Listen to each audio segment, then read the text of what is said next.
جب بغداد کی دیواریں منگول تلواروں کے نیچے گر رہی تھیں، جب مسلم دنیا ٹوٹ رہی تھی اور سلطنتیں بکھر رہی تھیں، جب امت ایک نئے رہنما کی تلاش میں تھی، تب اناطولیہ کی سرحدوں پر ایک ایسا جوان ابھر رہا تھا جس کے سینے میں ایک ایسا خواب بویا گیا جو آگے چل کر 600 سال تک دنیا کا نقشہ بدلنے والا تھا۔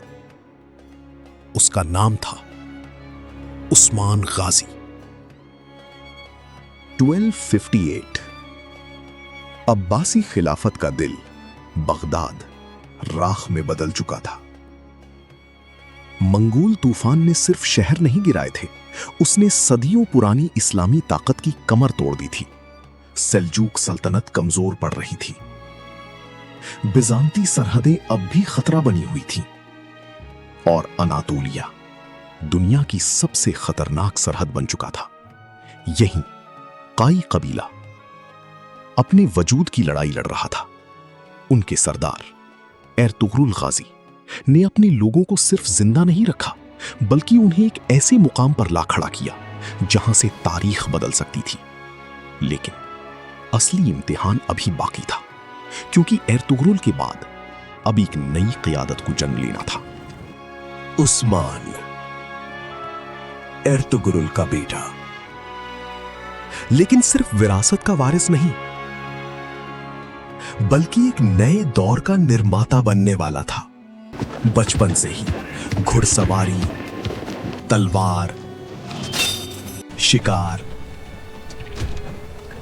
سیاست اور سرحدی زندگی نے اسے دوسروں سے الگ بنا دیا تھا۔ جہاں کئی لوگ صرف جینا سیکھتے ہیں، عثمان نے حکومت کرنا سیکھا۔ اس نے دیکھا کیسے چھوٹے قبیلے بڑی طاقتوں کے بیچ کچلے جاتے ہیں، کیسے غلط فیصلے پوری نسلیں مٹا دیتے ہیں، کیسے سرحد پر رہنا ہر دن موت کو چنوتی دینا ہے۔ لیکن عثمان میں کچھ الگ تھا، ایک بے چینی، ایک نظر جو سرحد سے آگے دیکھتی تھی۔ وہ صرف قبیلے کو بچانا نہیں چاہتا تھا، وہ ایک ایسا نظام چاہتا تھا جو مسلمانوں کو پھر سے طاقت دے سکے۔ لیکن ہر ابھرتے ہوئے رہنما کی طرح اس کے سامنے بھی دشمن کم نہیں تھے۔ اندرونی قبائلی سازشیں، باہری بیزانتی خطرے، منگول دباؤ اور ٹوٹتی ہوئی مسلم دنیا۔ اس کا ہر قدم اب تاریخ لکھنے والا تھا۔ عثمان کی زندگی کا سب سے بڑا موڑ تلوار سے نہیں بلکہ روحانیت سے آیا۔ شیخ ادبالی، ایک صوفی، ایک عالم، ایک دور اندیش رہبر، جنہوں نے عثمان میں وہ دیکھا جو شاید دنیا ابھی تک نہیں دیکھ پا رہی تھی۔ پھر ایک رات عثمان نے ایک ایسا خواب دیکھا کہ شیخ ادبالی کے سینے سے ایک چاند نکلا اور آ کر اس کے اپنے سینے میں سما گیا۔ پھر اس کے اندر سے ایک عظیم درخت اگا جس کی شاخیں 3 بر اعظم تک پھیل گئیں۔ یہ صرف ایک خواب نہیں تھا، یہ ایک سلطنت کی بشارت تھی۔ یہیں سے عثمان صرف ایک غازی نہیں رہا، وہ ایک مشن بن گیا۔ شیخ ادبالی سے رشتہ، بالا خاتون سے نکاح، روحانی طاقت، سیاسی بھروسہ اور قبیلے کا اعتماد سب اس کے ساتھ جڑتا گیا۔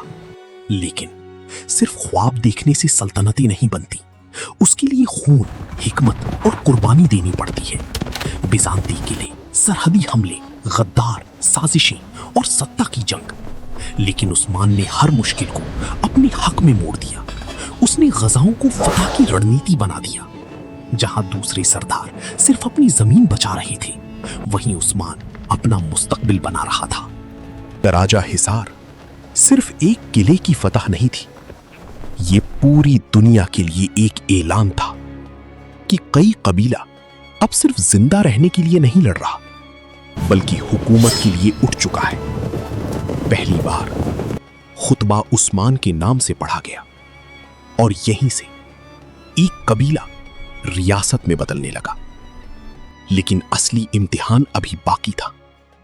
1302 بیٹل آف بافیوس، بیزانتی طاقت کو کھلی چنوتی اور عثمان کی نرنایک جیت۔